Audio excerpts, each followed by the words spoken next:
Hello, everyone. Thank you so much for joining us for this session, The Journey from Dancer to Choreographer. My name is Danny Barlow. I'm the Foundation Director at SDC Foundation, the nonprofit of SDC. And our mission is to support, celebrate, and develop stage directors and choreographers throughout their careers.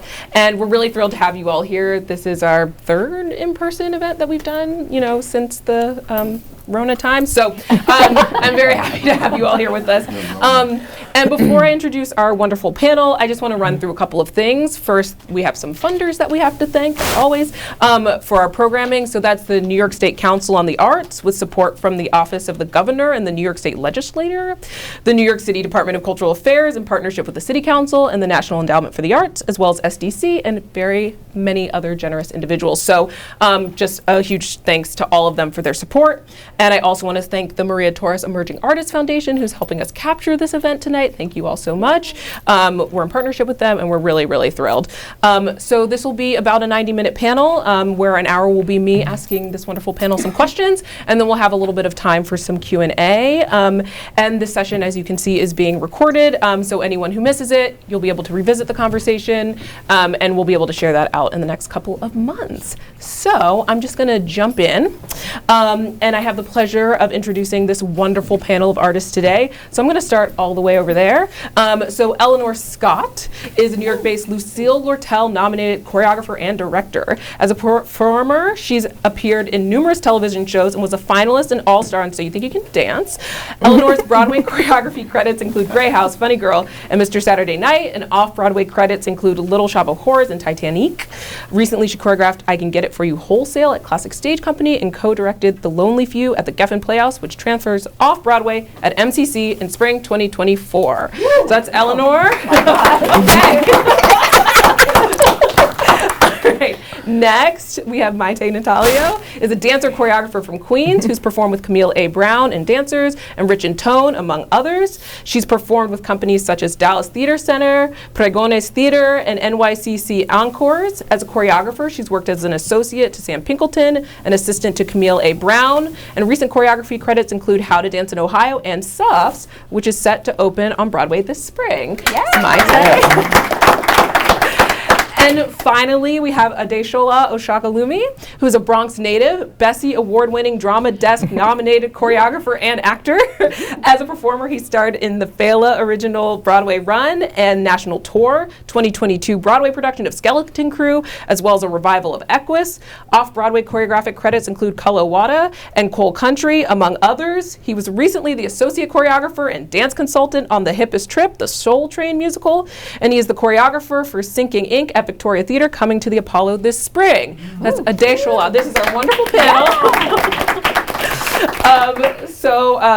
We are just going to jump right in, and I'm going to start my first question with Adesola.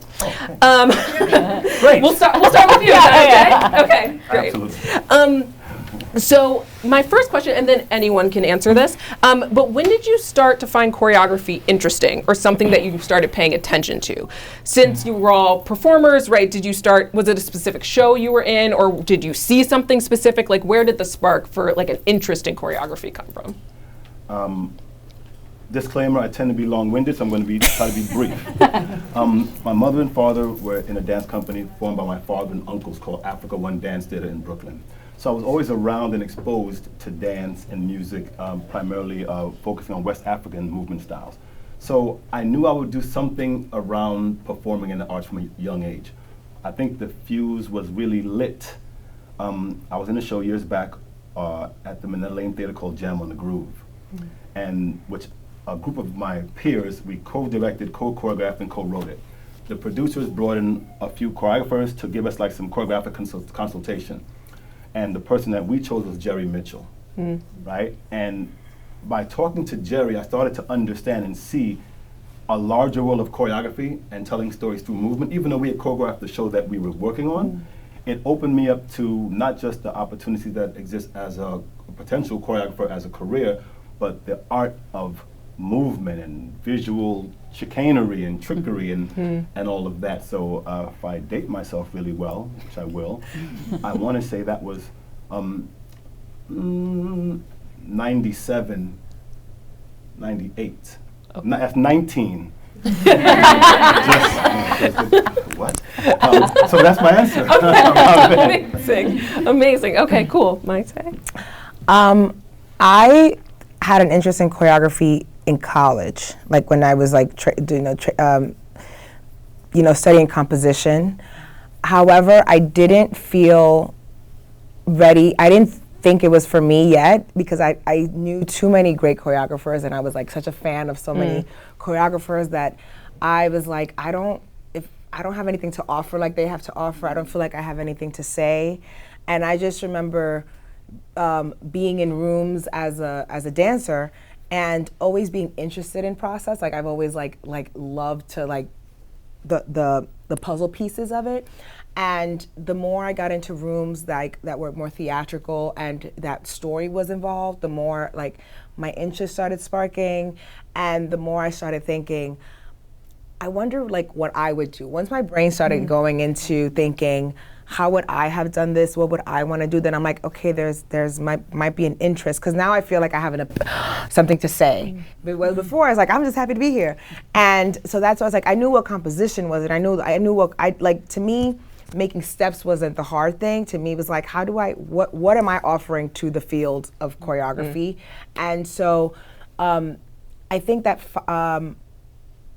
Just being in those kind of rooms, I started like the interest started sparking, and I finally started feeling ready to. I'm like, I think there's something there. I know who I am. I see that I move. I can move. I like to move a certain way.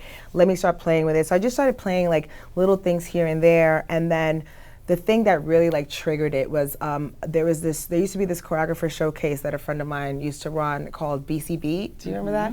And Jen Jankisha did it, and I remember she asked me to do something, and I was like, okay, what am I gonna do? And I had just seen a documentary about the Central Park Five, not the Ava DuVernay, but it was another documentary.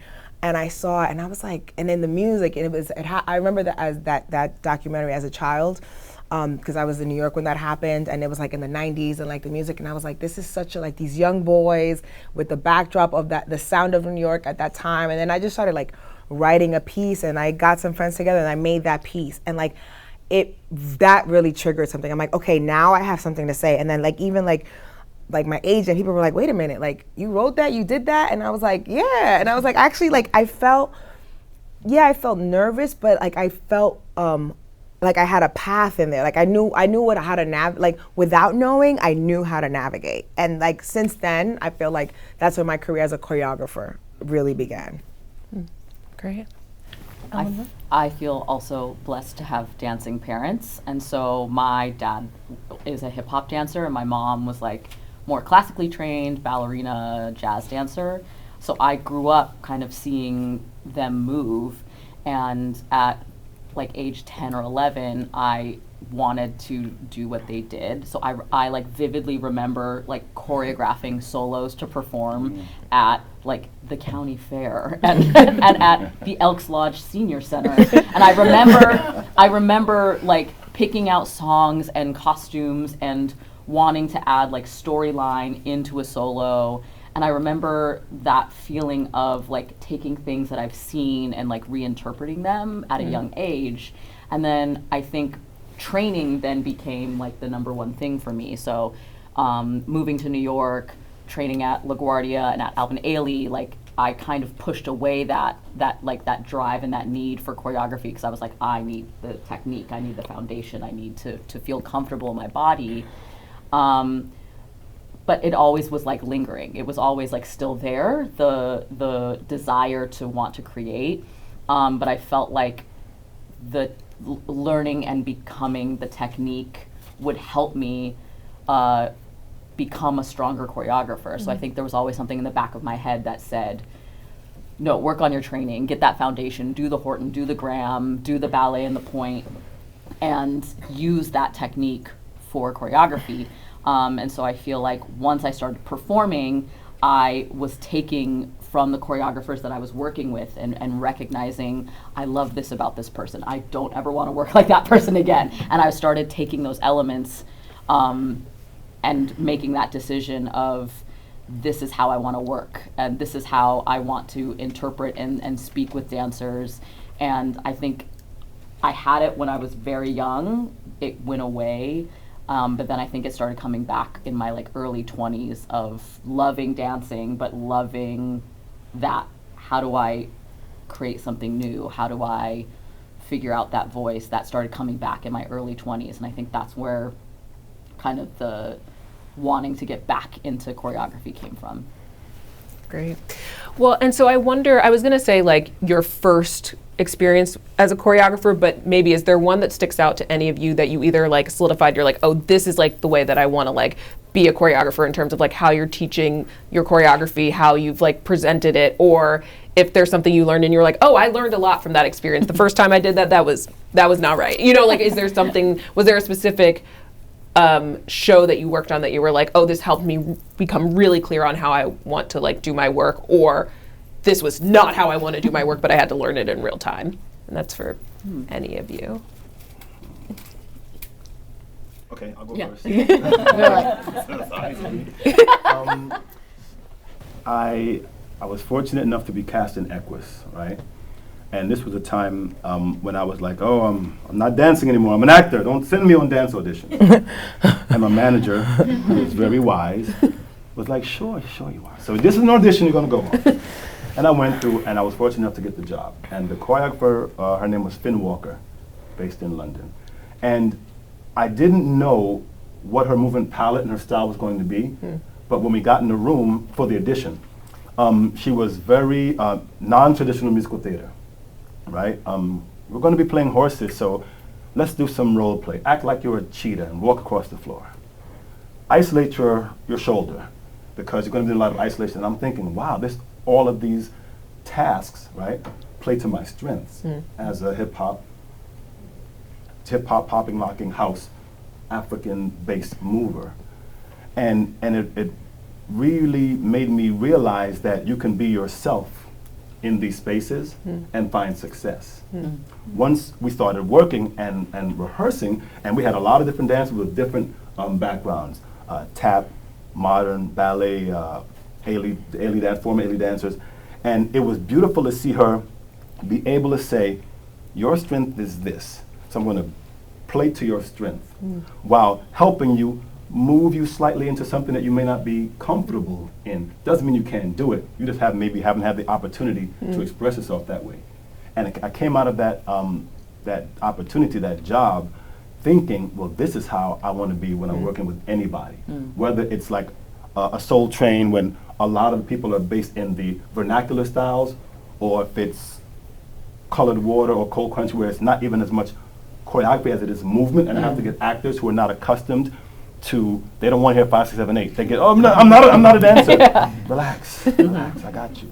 So that made me be really mindful of seeing who you have and shaping your approach to who you have to bring the best out of them, as opposed to saying, this is what it's going to be, and you have to fit into a rigid structure.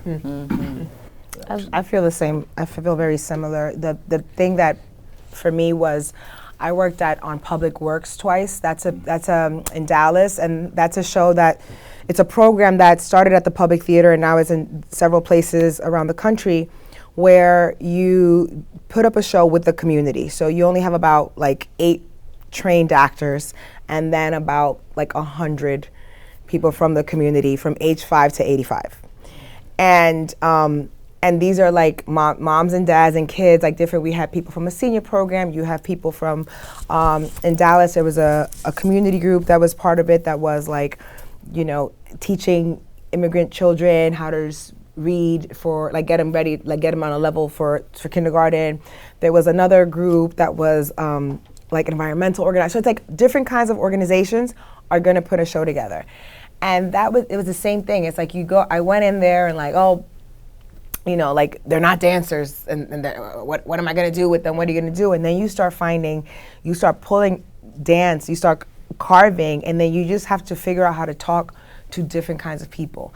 And that has been the biggest benefit for me now, because I feel like I can go to any room. You know, I just finished How to Dance in Ohio, and half my cast was autistic, and it's like, okay, I just changed the way that I speak. I have to learn, I have to adjust. I'm in a show now where I have a dancer, a performer in a wheelchair. Okay, what's your language?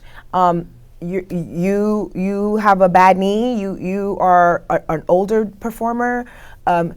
It makes me more inclusive, I feel, where it's just not like I'm looking at, like, I just want the tall, athletic people. Because to me, I'm like, the whole point of telling stories is to make us, to people to see themselves and for us to see humanity. So if we all look the same on the stage, it's like, where is that? So like, the stories I want to tell is where people feel like humans on that stage and are still moving. And everybody loves rigor. You find out, like, everyone wants to be pushed. Everyone likes to be challenged. So that also made me feel, instead of seeing these people and be like, I'm gonna give them the easiest step, I'm gonna do something, it's like, no, everybody wants to step up to the plate. So that experience of Public Works, I feel like completely changed the way I looked at what I do. I feel similarly. There was a show that I was an associate choreographer for, and I realized that the choreographer, who is unbelievably talented, was very, very keen on like only working with the ensemble dancers, was very much like, I want to work with the people that are talented in traditional like styles, and I want to put my focus on them. So Ellenore, can you work with the principals? Can you work with the non-dancers? Can you work with the actors? And I remember feeling in that moment very nervous to try and make that translation of someone being like, I have 2 left feet, like I can't dance, so like I'm not going to do what you want me to do, right? And finding out that communication of how do I make you feel comfortable? How can I make observations about how you move and encourage the movement that you already naturally do and sway that into what the aesthetic of the show is? And I feel like from that opportunity, I learned how to use my gifts to make folks that are uncomfortable dancing feel comfortable dancing and saying they're comfortable dancing. Jane Lynch, who was our Mrs. Bryce for the Funny Girl Broadway revival, like literally looked at me at day 1 and was like, I don't dance.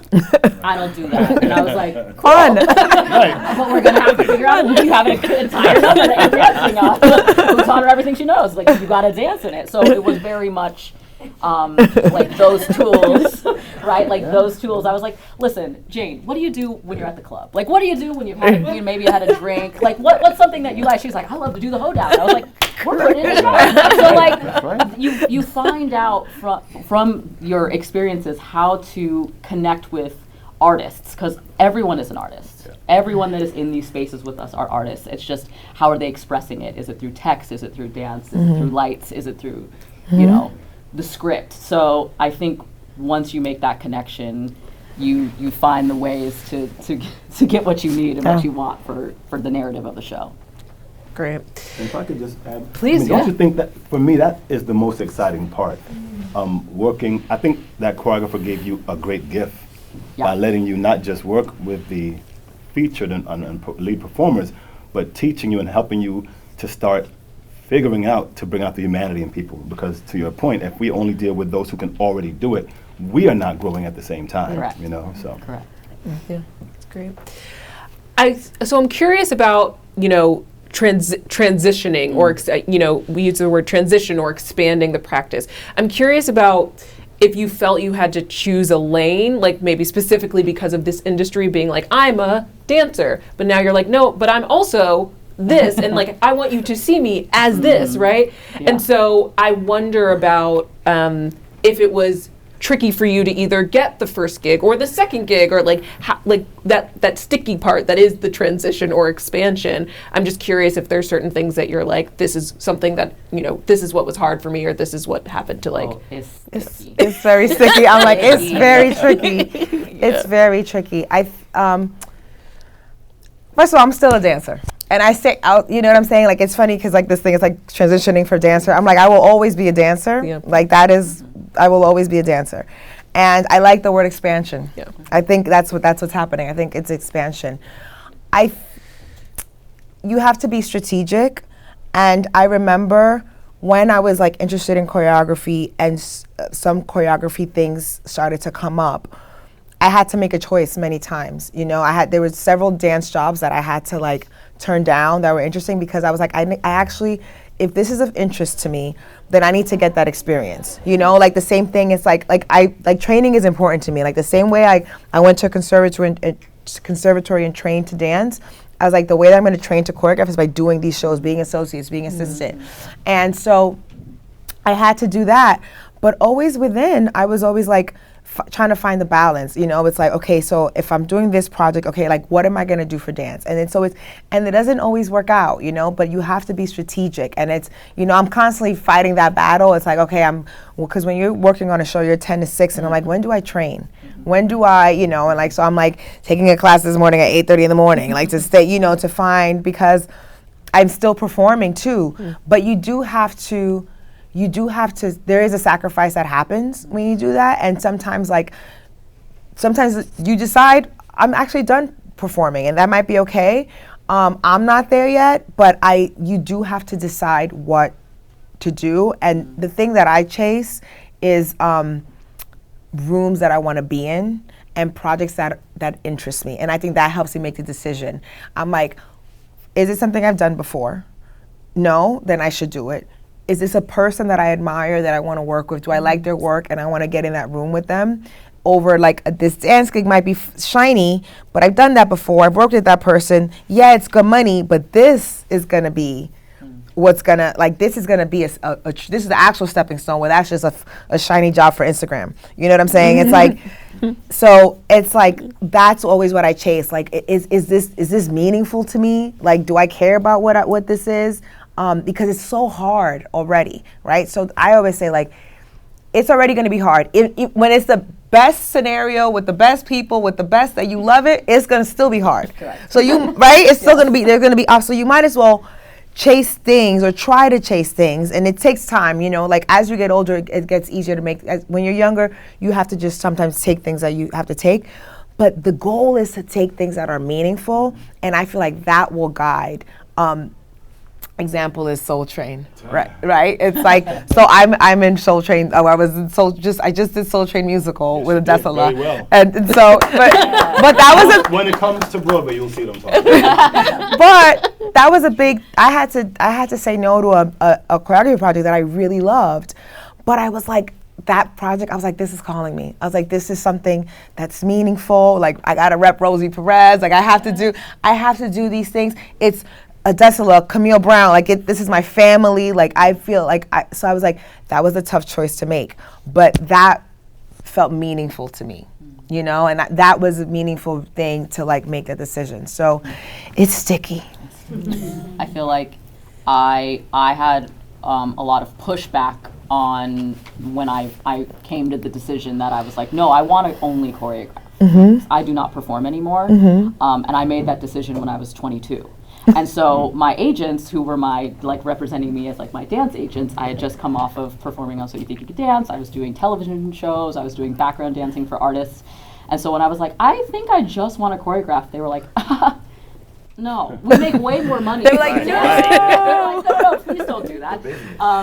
And so it was so interesting because it was the age. It was, well, you can choreograph later. You can do that when you're in your 30s or your 40s. Like, you need to perform now while your body is still young and flexible. And I just didn't want to hear no. So I was like, well, if no one will take me seriously, then what do I need to do? So I started my own dance company because I was like, well, I need to develop my own voice. I need to prove to myself and to others that I can do this, and I also need to develop my choreographic voice, because it totally makes sense to be like, well, I want to choreograph. They're like, well, do you have anything to show? And I'm like, it's in here. So I did a solo when I was 10. You want to see it? So I started my own dance company in the city and started figuring out how I wanted to choreograph and how to work with folks, and literally did that for 3 years, fully funding it myself.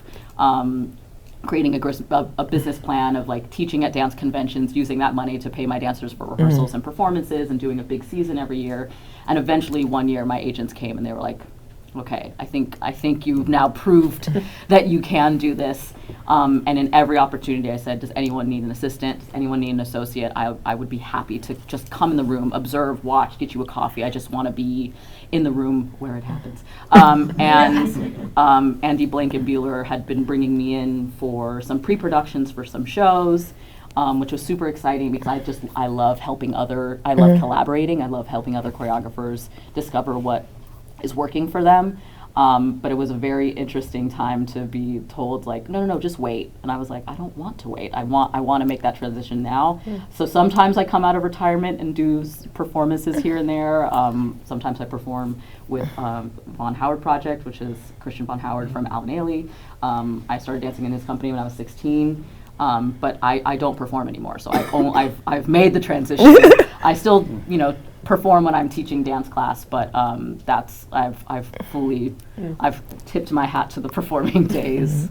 Wow. And that's fair. And that's also And that's allowed. Yeah. And that's allowed. And that's the thing. It's like, that's why it's tricky, because people think that is one path to it, and it's your choice. It's your job to make your own path. Correct. and to make people see that you're on path. And like, again, like agents, like my agents, the same thing. It's like when I turn down the show to do, they're like, you're not gonna make any money. It's regional theater. Like, what are you doing? Like, why? And I'm like, but I want to do it.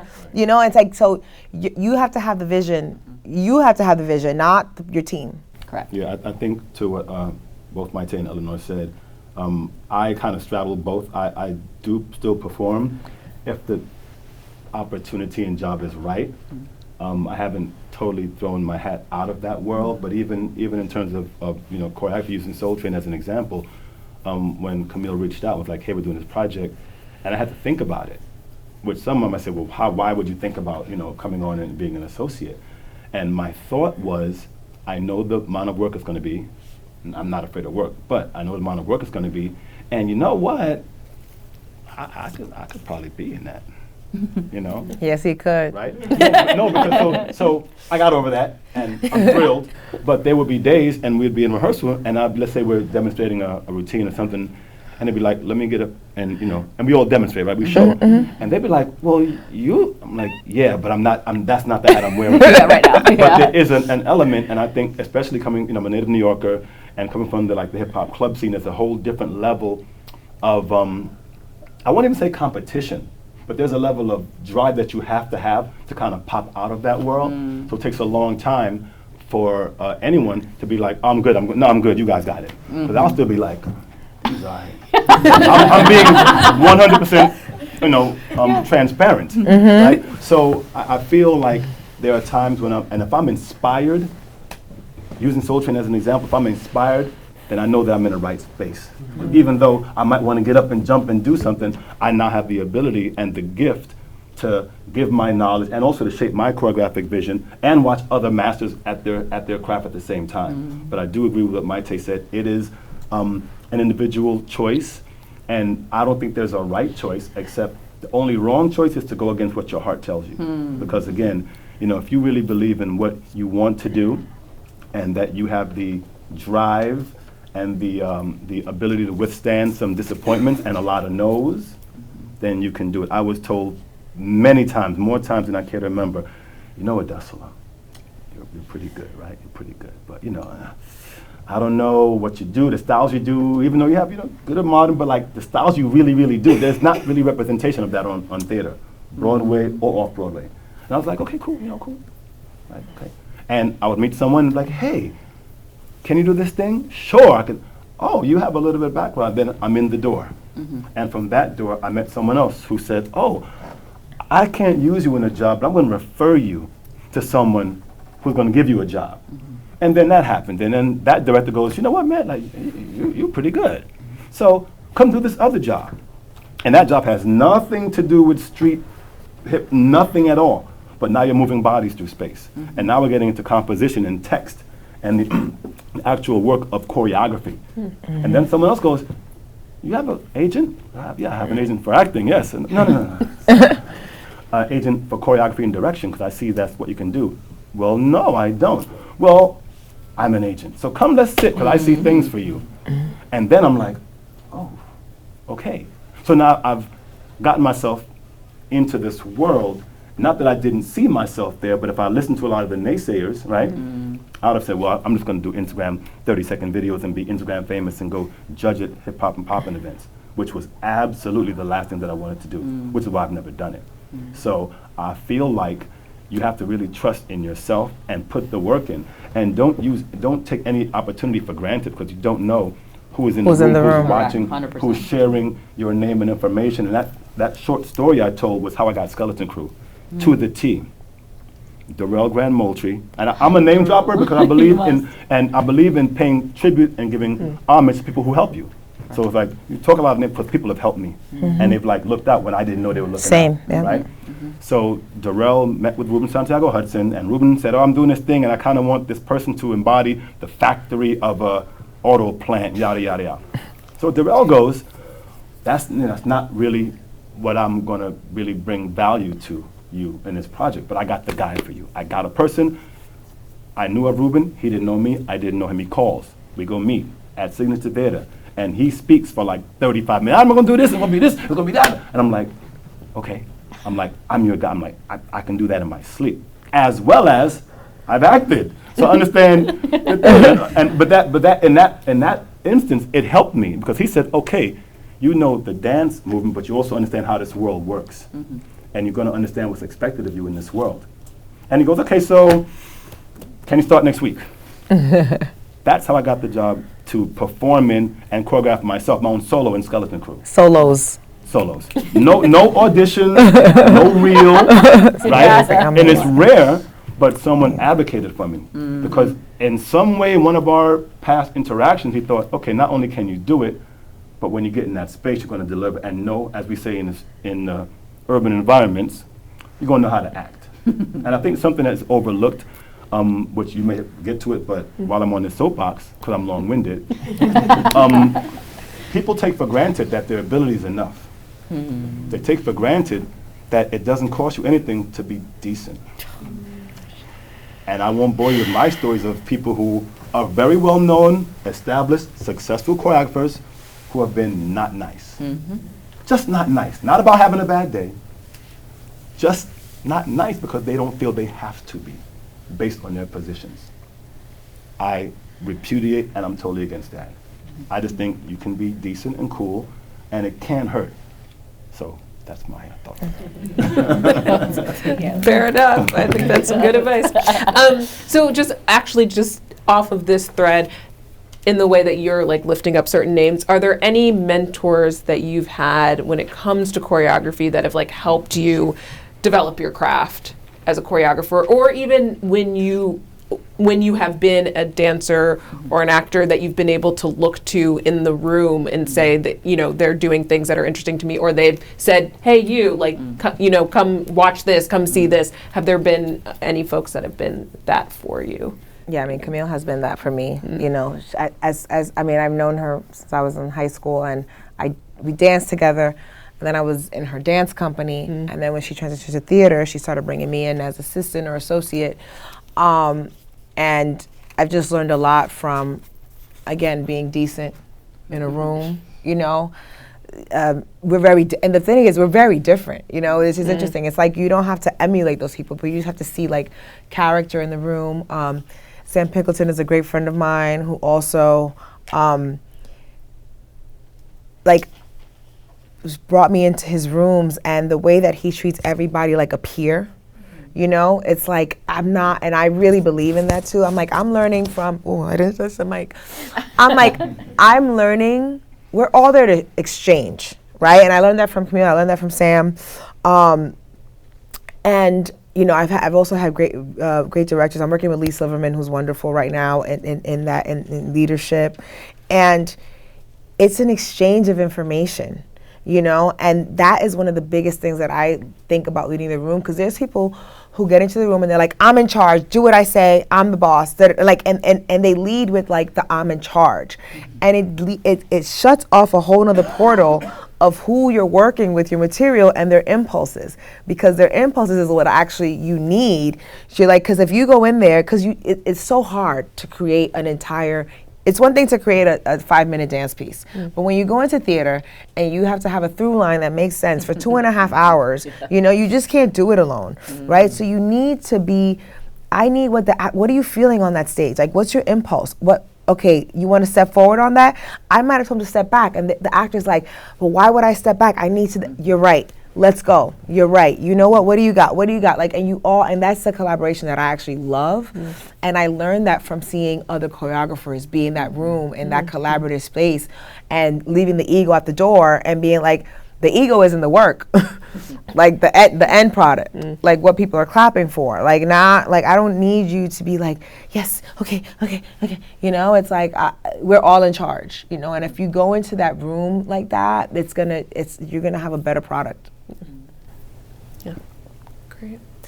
I have another question, but I actually don't. Can you, Hannah? Can you tell me what time it is? I don't have my watch. 7:10. 7:10. Okay, great. Thank you. Sorry, I was like, I love that I've been talking. So I'm curious, if you have any advice for dancers in the room who are like, I'm interested in choreography, and is there something that you would give advice in terms of like in the room? If you're on a show that has a choreographer, right, you're a dancer, you're working on a show that you can pay attention to or make yourself like, oh, I'm interested in learning more choreography, you know, more about choreography versus dancing.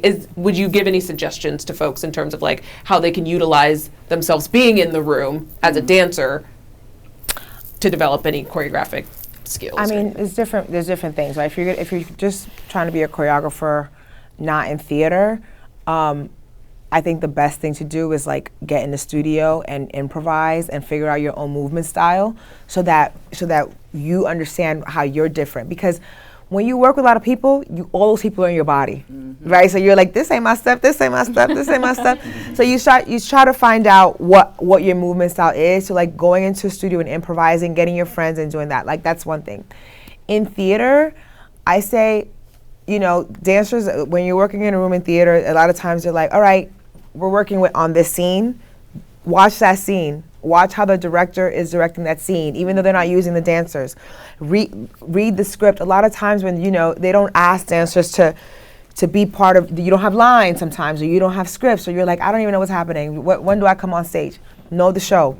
Understand the scene and watch how, I've learned so much from watching directors. I worked on Jesus Christ Superstar live, and that director, David Laveau, was amazing. Just so quiet, but every choice that he gave somebody, like I would hear him, I'm like, oh, that just changed how that actor moved. That just like, that made sense. And even the notes he would give, you know, I have worked with choreographers who give great notes to, directors who give me great notes, you know, and they're say like, I make this thing I think is fierce, and they're like, actually, can they stop right there and like, can you actually bring this person forward? And what if they actually came the other way? You know, like, because there's directors that have really good eyes because they're in it. Directors are in it deeper than choreographers because they have to do so much prep of reading the script. So I would say as a dancer, like watch the director because that's actually how you learn how to storytell as a choreographer too, and watch how the director,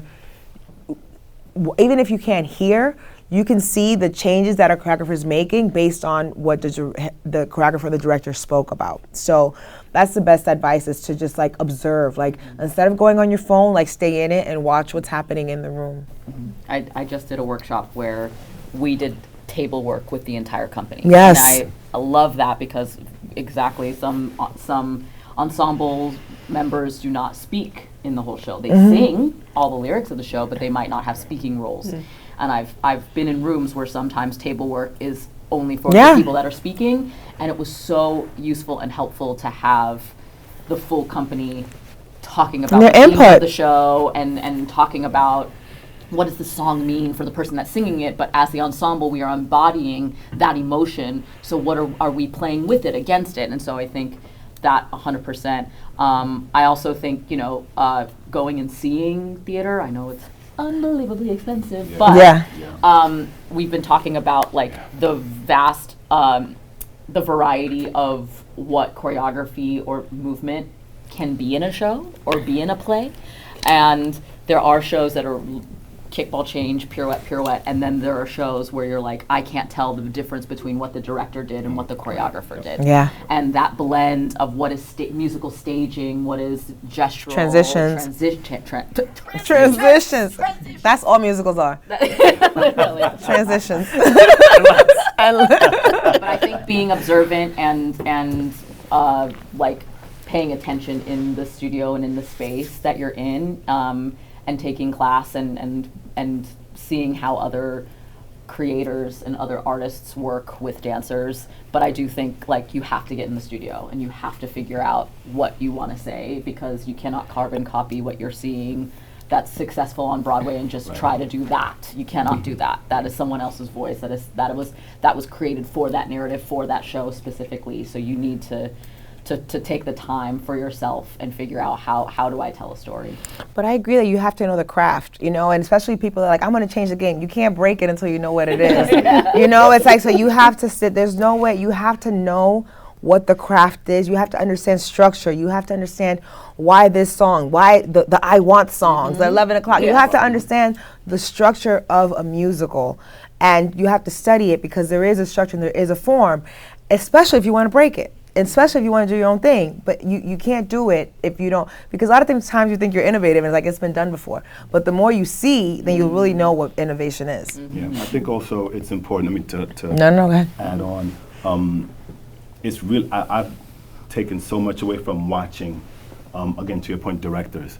I'm a big fan of just seeing how they think and why they make choices that they make, because to Ellennore's point, they impact what the choreography will be.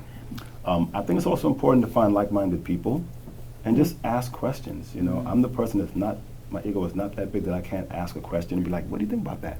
Yeah, and why do you think that happened? Did it make sense to you? Because it made sense to me. And just sometimes dialogue allows us to begin to open up our minds to other possibilities that we didn't think about or we may not have seen. And of course, getting in a room, studio, wherever you go, and building. You know, now with technology, you have such a big advantage. Put that phone there and just freeform, just move and see what comes out. And you might get in a 5 or 10 minute session, 10 seconds or 30 seconds or 4 8. Like, I like that. And then you can start to shape and craft your own stuff before you bring other people in to add to and help expand your vision. That's great. I am curious, I hear a lot, I facilitate and talk to a lot of directors and choreographers, but something that I hear a lot is that this work can be quite lonely, especially because you go from being, for something like this, you go from being part of a group, part of an ensemble, part of a cast, to being the choreographer. So I'm curious if there are certain things that have helped you, if you feel that way, and then two, if there's certain things that that have helped you feel like you are like connected to the community, because a lot of your folks who are other choreographers are probably on their own shows in different places here and across the country. So I'm just curious if there are things that you do that allow you to feel like you are still in community, because now you have a different, everyone is, can contribute, but I believe kind of inherently there is a different power dynamic that's in the room with a position as a choreographer. I think both. I do think it can be lonely at times, but I also think that my brain is so fried. Sometimes, like, I'm just like, you know what, I just need to be alone.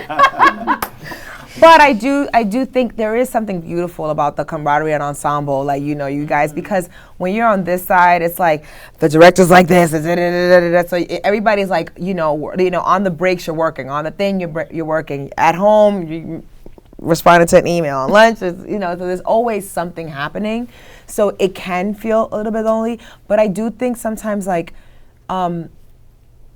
I think it's important for the ensemble to have that, and I think that it's okay. Because I also think it's okay I said one time I was doing a regional production, and they were like, they put me in the room in this building with the entire, like, a lot of the cast, and it was so loud, and after, I'm working after, and I was like, they should be able to go to their house after rehearsal and be like, Mayte's so annoying, I can't stand, like, that's okay. It's like, I know they don't hate me, but like, you gotta be able to, but you gotta be able to go, and I gotta be like, they want me out today, I'm tired of them. And I think that separation a little bit sometimes, like, is okay, like, ensemble, because you want your ensemble to be tight, so it can be a little bit lonely. But I will say, like, the work it's a different kind of draining. I like, it's like being a dancer is like physically draining, but there's like a kind of mental fatigue that happens when you're like, because choreography and especially musicals is all problem solving. Yeah, it's all like, and then you have it in the studio, and then you go to tech and you're like, none of that works.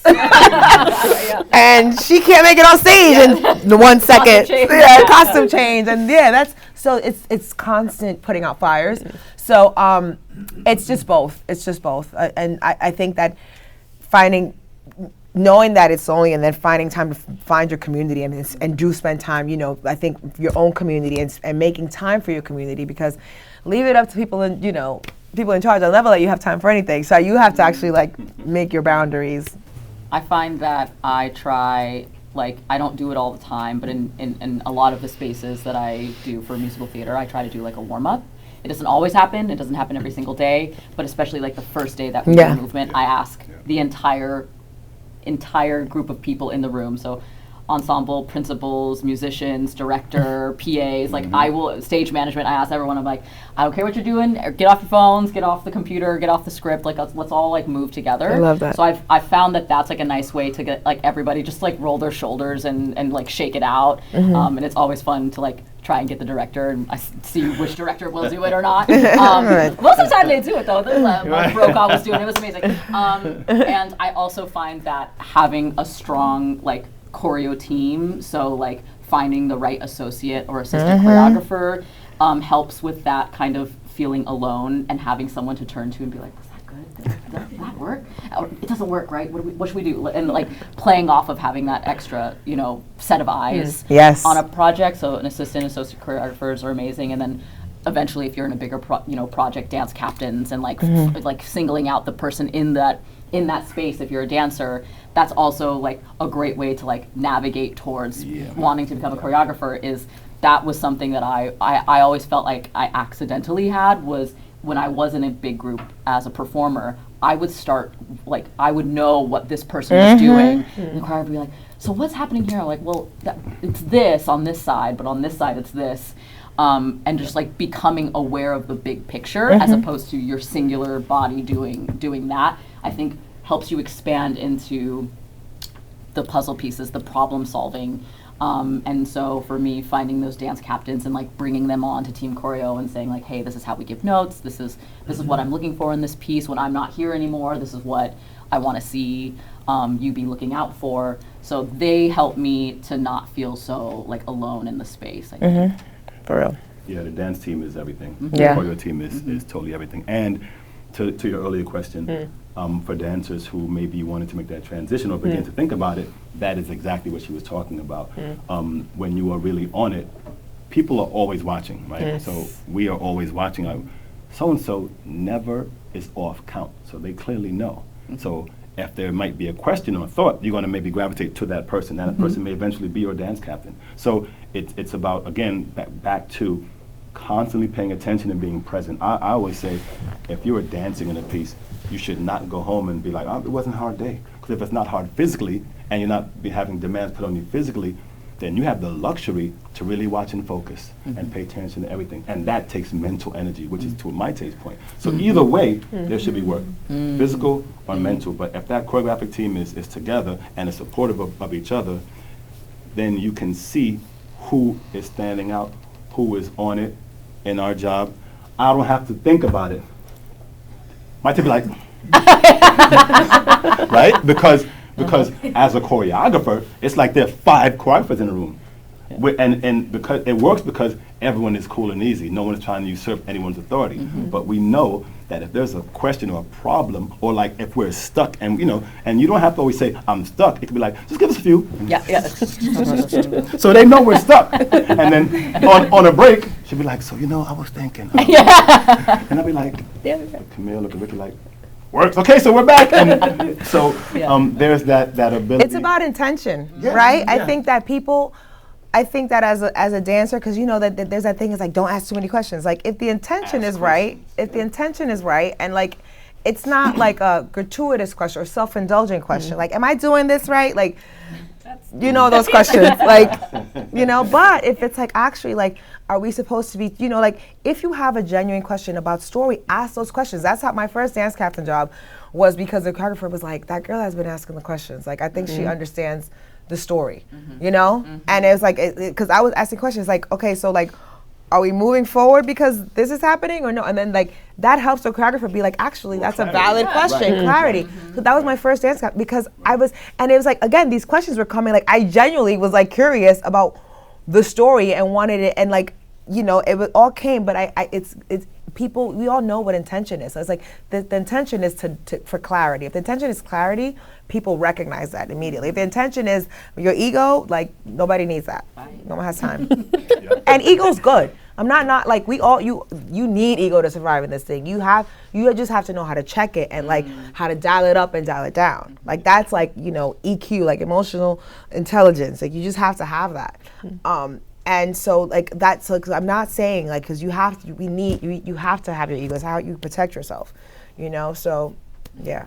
Yeah, great. Okay, well, I think I'd like to open it up if folks have any questions.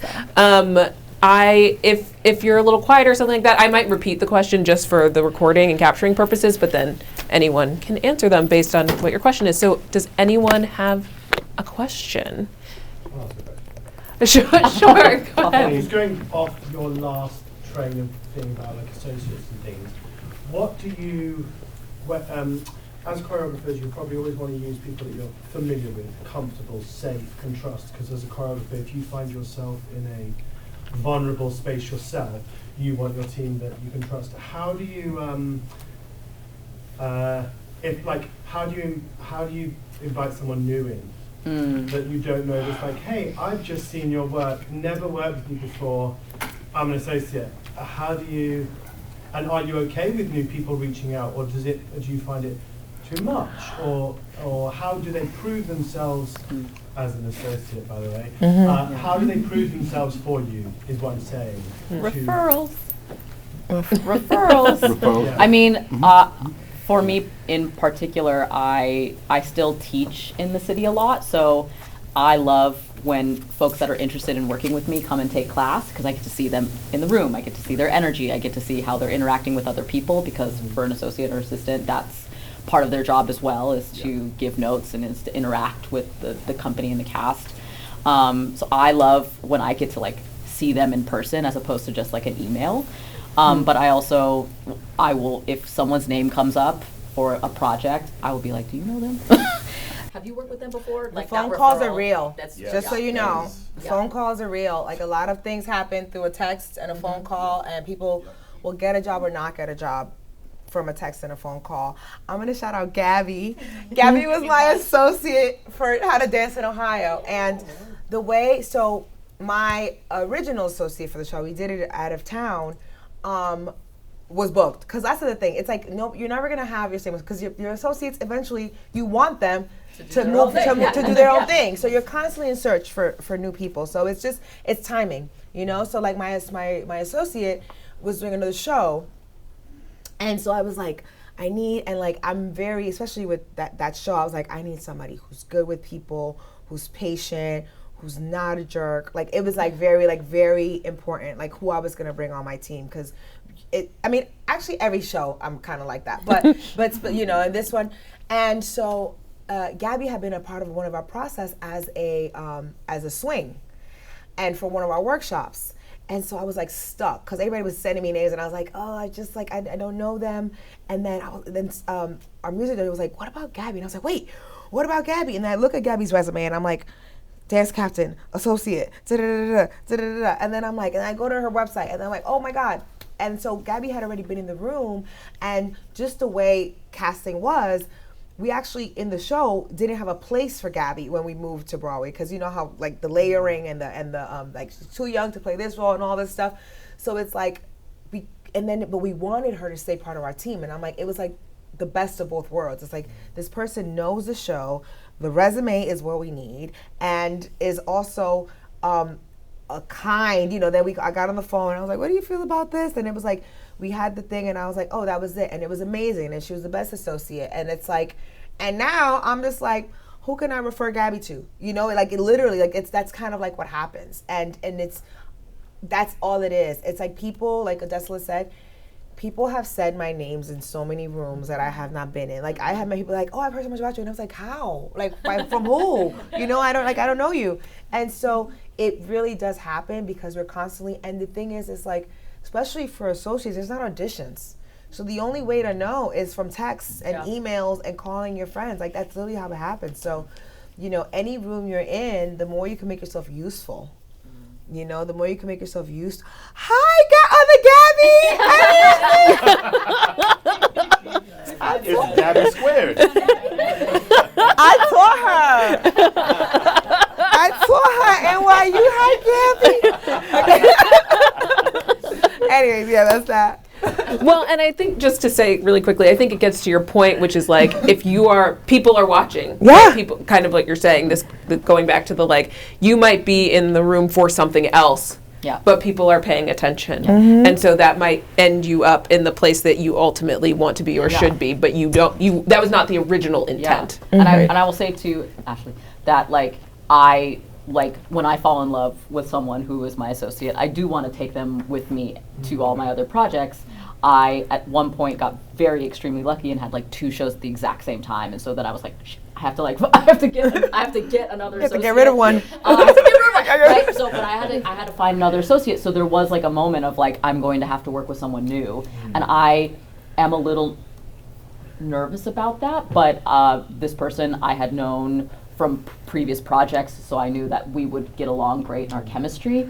But I think also because I have now a beautiful company of people that I love that I want to work with as an associate, I also am like, are you right for this project? Like, are you, will your skills as a performer, dancer, and associate be right for this show? And so now I'm doing that a little bit more as opposed to like just bringing the same people along because I'm just used to that and going like, this show is about X, Y, and Z. This person's skill set is actually going to be perfect for that show. And so being way more forthcoming and saying that to people I've worked with and being like, I'm not hiring you for this job because specifically I'm working with this person because their skill set will be better for this narrative, as opposed to like, I just don't want to work with you anymore. So I'm finding that as I'm moving forward into doing more projects, I'm being a little bit more selective too of who my teammates are going to be. And one last thing to add to that, to the question.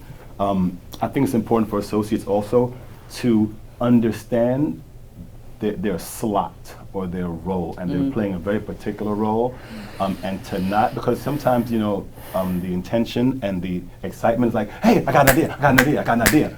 And sometimes the associates are so eager, I'm going to always go to the positive side, right? They're so eager that it can become like they're overstepping in a very slight way, but it's noticeable.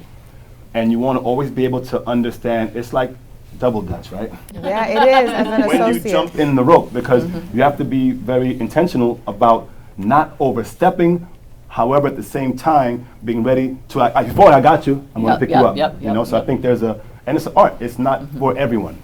Correct. There's an art to understanding that you may not say or do anything for a while, but You'll what do you do. think? You'll be. And then you have to be Yeah. giving notes. You're reteaching choreography. You're giving a thought to the choreographer that maybe they didn't think about. So, yeah, I'll stop. It's like observing, like you said. It's like just observing people, observing your choreographer's behavior. Like what, like when they get stuck. Like what do you like? What do they need? What are they spacing their thing? Do they need help? Like it's just like you just have to be observant and use that to know when to step in, because sometimes if you know that your choreographer is like just thinking about something, sometimes if you say you're adding too much, it's like it gets muddy, you know, like just let me figure this out, you know. But sometimes the choreographer is like actually like no, what should we do? So I think just being observant of behavior is really helpful. Great. We'll go. I saw your hand. Oh. Yeah, go ahead. Of what you were just saying there, like when you are in that situation, and you are the choreographer and you have associate choreographers who may be overstepping a bit, like how do you handle that? I have a conversation. You know, I've had. You hear she said that? I have a conversation. Yeah. No, and Queens, it's a conversation. I'm just telling you. Yeah, I just feel like there's times like I've had, I've had associates, and again, it's all a teaching moment because sometimes people haven't done this before, or they've done every choreographer. That's the thing, there's no right way. Every choreographer has a different way that they like their associates to work. And so like double dutch, it's like how you like to be, so it's just, so I think it's important as a choreographer to be clear up front, like to have a meeting and have meeting, like, and as an associate, ask, how do you like to, like, how do you want me to work? Like, how do you, and sometimes the choreographer doesn't know, and you figure it out together. But I do think that it's important for the choreographer to be like, this is what I need. And don't assume that the associate knows things. It's like, if you need them to take notes, it's like, can you write this down for me? And then if like they're overstepping, it's like, actually like, that's a little distracting when you do that. Can you actually, I'm like, I actually need you to focus on this. I don't need help with that. I think just like communication is key, but I think if you have a conversation up front and, you know, like after rehearsal, you know, I think it's very important also to be tactful. Like, don't embarrass somebody. I think that's always something that's very important. Like, just like, there's a 10-minute break coming up at some moment, and then like pull them aside and be like, this is something, because the associate is so important, especially on Broadway, where like they're the one that's gonna keep that show together. Yeah. They're the ones that are going to keep that show together. So you need your cast to have respect for your associate. Yes. If they're dismissive of the associate, it's no good. So you have to be you have to take care of your associate and empower them. So if there's something that's not wrong, you just have to like it's teaching, like teaching them how you want that. And I had to learn that as an associate as well. Like, what do you need from me? You know? Yeah, I would agree that a conversation. No matter where you are in the process, it doesn't need to be a big, huge blowout. It could just be like, hey, I'm realizing that I need a little bit more of this. Yes. Or a little bit less of this. And it can be as simple as that. And just being like, always positives as well. It's really amazing when you're doing this in this moment. I'm like that. I really appreciate that. I actually, though, need X, Y, and Z as well when we're in the room. So just taking the time during a 10-minute break before or after, like, hey, can we grab a coffee before rehearsal tomorrow? I'd love to talk to you about things. And just and laying out the ground rules earlier is better, but it's also fine in the middle of a process to be like, hey, I'm actually, the director is this way, and so when the director is speaking me to this, I need this to be happening. I think it's fun. And every process is different. Literally. Everyone. Yeah, so you can't even go in with the same associate and work the same way in any process. It's like, it's such, again, observe. It's like being experts in people. Like I'm like, I should have had a psych degree. Like that's really, I'm like, I feel like that's what it is. Like in the room, like it's like that's, I feel like that would have been more useful sometimes, you know, because you're just dealing with different personalities, and actually the best shows is with the biggest personalities, right? Like that's the thing. It's like you want your cast to be colorful and your team to be colorful in that way. But so you have to just be you have to be like water, and you all have to like, okay, we're flowing this way, let's flow this way, you know? Great. Hands, I saw hands. Yeah, back there. Hi. I have a question about kind of the collaboration and just the ego thing. When you're working on something new and you're using friends or people that you bring in to help create the thing, whatever it is, when you are getting ideas from others, how do you manage, I guess, emotionally, but also with pride in your work, how do you manage when someone comes up with a good idea, but you're the person you are the choreographer, and you want to honor how it feels for this person because they're the ones doing the movement, but you are the voice of the piece and the story. Like how do you kind of... Do you mean like steps wise? Yeah. Or credit wise, like in terms of steps. steps. Okay. Yeah. And yeah, I think that's a great question, because my experience, and not that this has happened to me personally, but I have a lot of friends who've been in a lot of projects, right? And, you know, I know for a fact that the person who is the choreographer of record does not do that style of movement, right? Okay, happens all the time, right? So it may be an associate, it may be a member of the skeleton crew, or it may be a dancer in the room and goes, no, it should be this. And when it happens over and over and over and over again, I think that's where the supporting person, whether it's associate or ensemble member, has to be mindful and understand that the position they're in, that is bound to happen if they allow it to happen. So I think you have two options.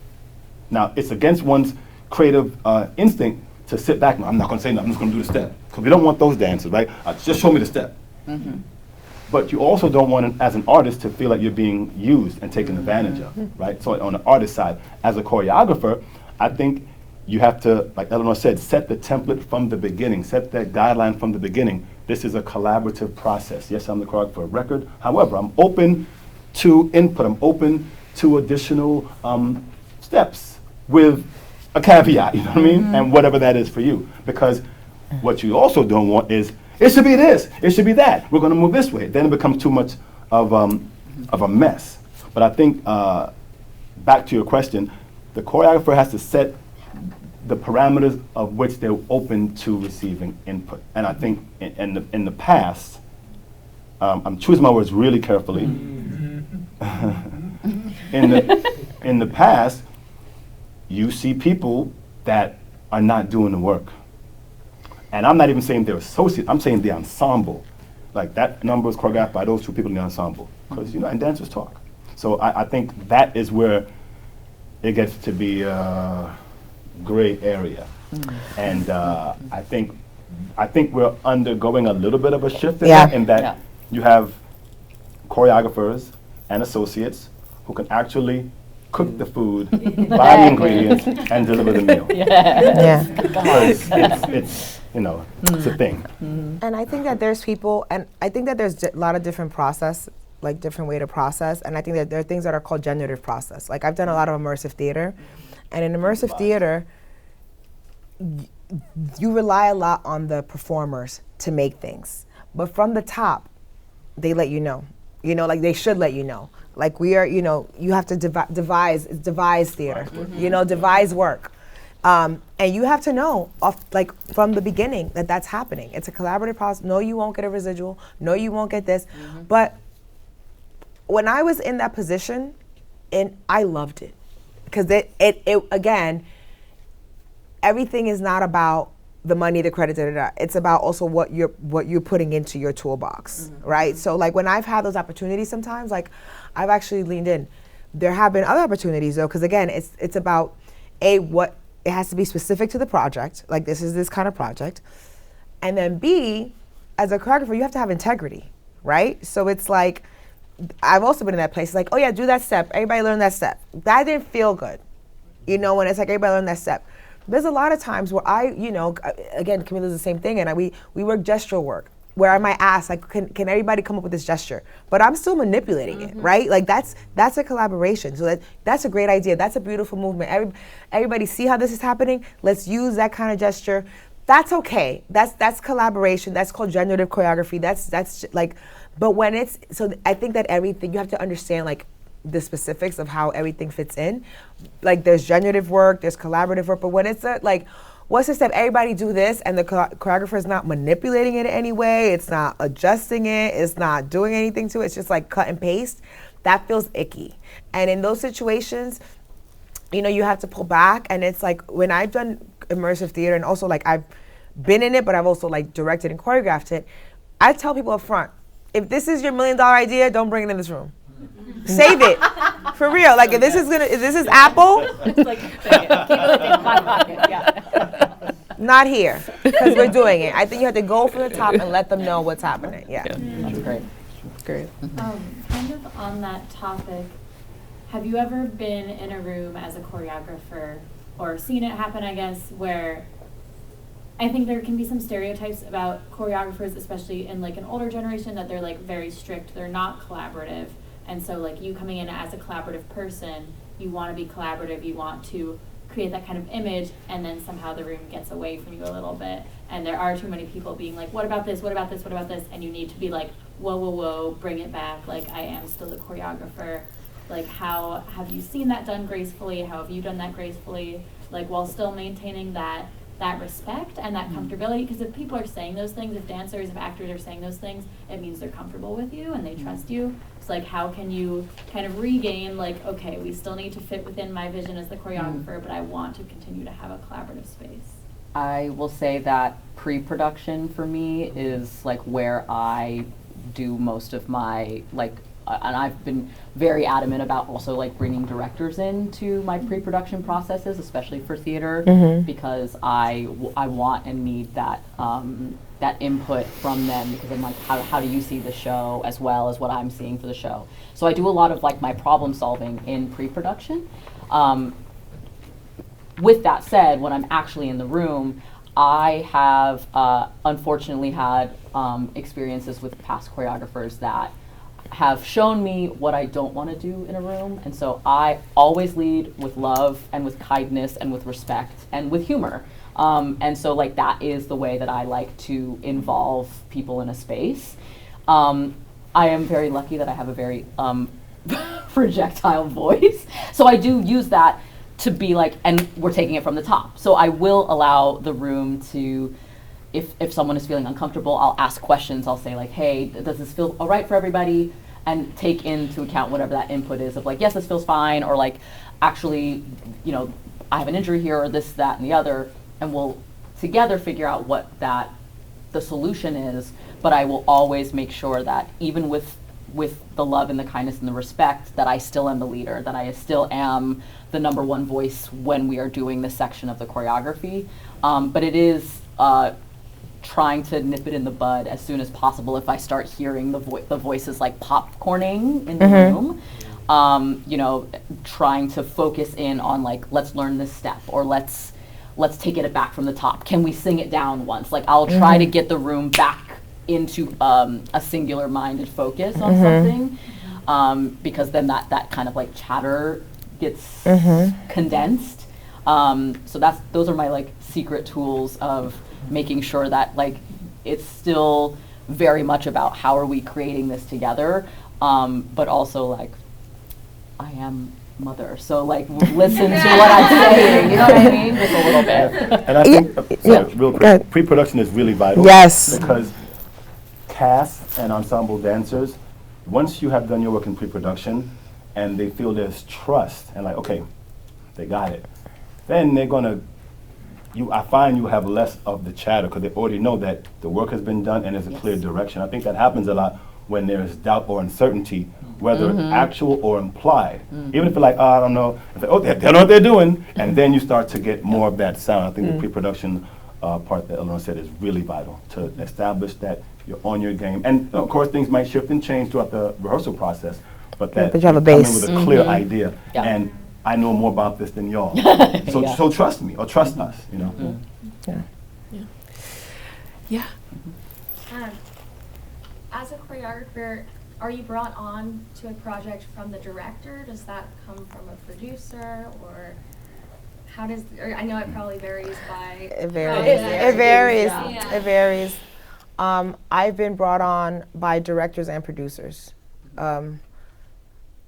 Stuff that I'm doing now was actually the producer was a producer on another show that I did, and like talked me up, and then that talked me up for 2 different shows actually. Wonderful producer, really, like just a lovely person in my life that just like has believed in me. So that, but then also have directors. But all the directors that brought me on has been through like a conversation with somebody else that they've had.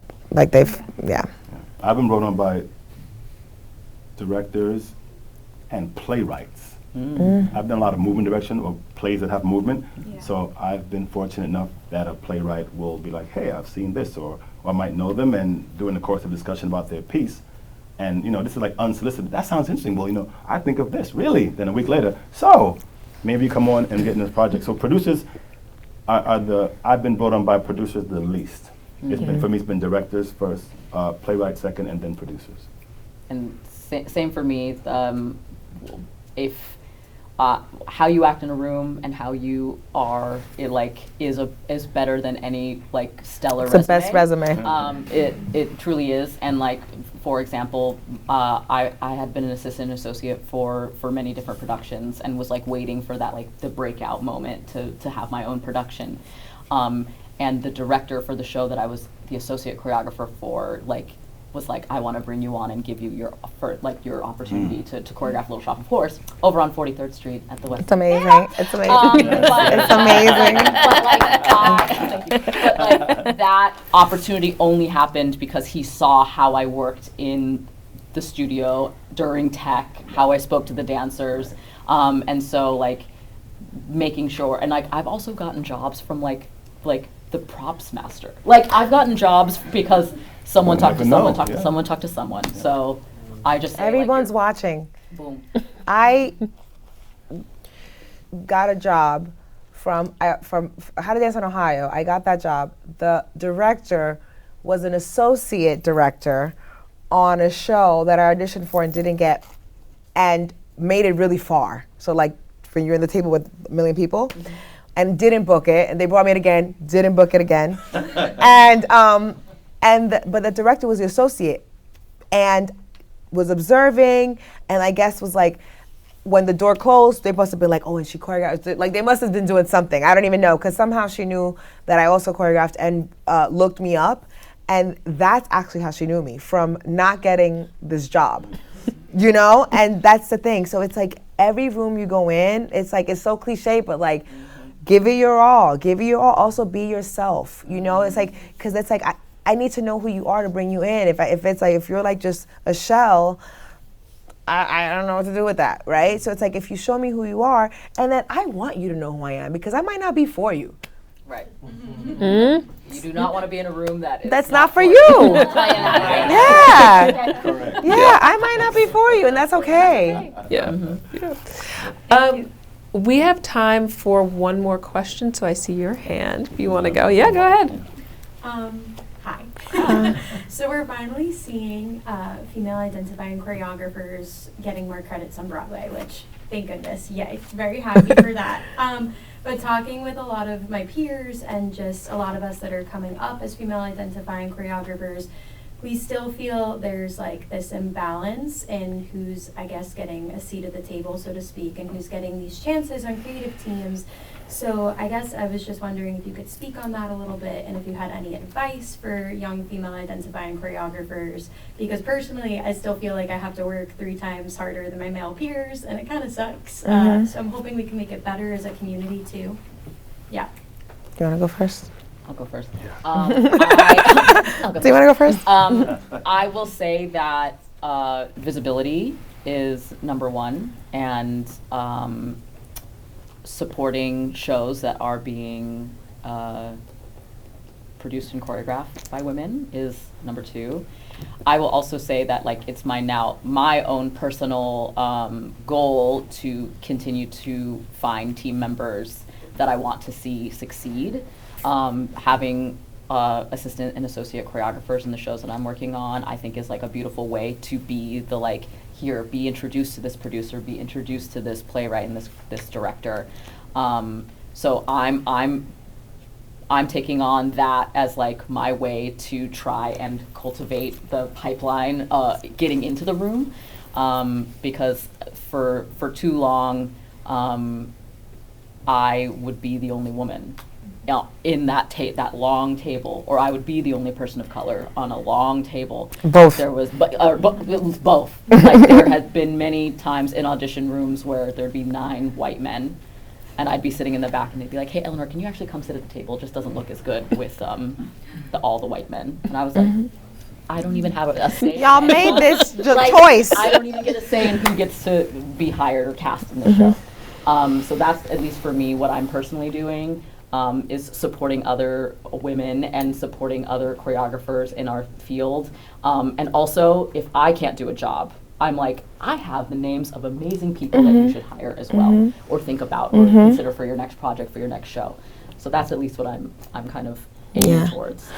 I feel like there's, what I notice is just like from being an associate and observing how, all these Zooms, I've noticed so much how like women get second guessed so much, like whatever their concept is, it's like, but what about this? I mean, I had and we don't think so. I remember on this project, and a female director wanted to cast someone, and the producers were like, we don't think this person can handle it, and I had to be like, but you hired her as a director. So she said she can handle it, she can handle it. They would, I guarantee you they wouldn't do that to Alex Timbers, they wouldn't do that to any, you know what I'm saying? But it was just like, it was interesting to see that. And I don't even think the producers are wonderful, I don't think they even meant that, but I just like, I can't help as a woman to be like, would you question a male in that way? So there is that thing. I also have been brought on projects that I know 100% I've been brought on because of optics. You know, they've told me, they're like, it didn't look good, oh, white man, we need to bring, but then I get in there and I crush it, right? And that's the only way to do it. You have to like, use the politics, sure, yeah, you need to, and then show them, I've had the, oh, you're so many, I can't even tell you, you're so smart. You're like I've gotten that so by people who I love, you know, by good people, you know, like people who I love. It's just like, it's so ingrained, like the shock that I know what I'm doing, you know, and all this stuff. You speak so well and blah, blah, blah. And it's like, so you just have to, once you get in there, so what does that mean? Preparation. You know, it's like, yeah, work twice as hard, that's fine. Like, there's nothing bad that's gonna come of working harder, Like, only good things are gonna come from you being prepared. And that's the thing, the preparation, the research, the pre-pro, the team, all that stuff. So when you do get brought in for optics, then that you have to prove them wrong, you know? And that's the only way that we're gonna like really change that. Great. Well, one final thing before we let you all go. Just to close out this session, is there one piece of advice that you give the people in the room? I mean, you've given lots of great advice, but is there one final piece of advice that you'd like to leave folks with as they go out into this very tricky industry? I'll say be yourself, be who you are, and don't take anything for granted. Do the work. Your work is your ultimate calling card. When you get the opportunity, shine. That's my advice. I say chase the work, not the, like, you know, I know money's important, but like, if you chase projects that are meaningful / with people who are interesting and are doing the work, the money will come. But I think that chasing a shiny project that's only going to be good for you for 6 months, whether a project with people that are up and coming and are working and it's going to give you jobs for the next couple years, chase work, chase good rooms, chase different works, chase work that's going to challenge you, chase work that scares the hell out of you, chase people who scare the hell out of you. Like, those are the rooms that are only going to make you better, which will eventually, especially, you know, like as any field that if you're an emerging choreographer, emerging director or anything, like chase those scary rooms first. And my 2 things would be, always ask, how does this help the narrative? That is always the question I come back to every step I do, every transition I do. I say, how is this telling the story? If I go back to that like very simple question, answers are revealed to me in the space. And the other kind of bit of advice, what these 2 said, is like, this and this are what being a choreographer is. Your heart and your mind, your creativity is what being a choreographer is. I tore my ACL 6 months ago and had surgery and choreographed an entire show seated with my leg out like this. And I choreographed the entire show because I realized that it wasn't what I was demonstrating was telling the story. It was putting the puzzle pieces together and orchestrating it and seeing the full picture. And so trusting your instincts, trusting what you feel is the right move, literally and figuratively, and know that, like, if you can't walk, if you can't dance, this and this will guide you and be able to still show you how your creative process is bigger than just your body. Great. All right. We'll end there. Thank you all so much. Thank you for coming. Thank you, Danny. Thank you all so much. That's it. That's the end of our session. I hope you have a wonderful rest of your evening. Thanks, everyone. Bye. Okay.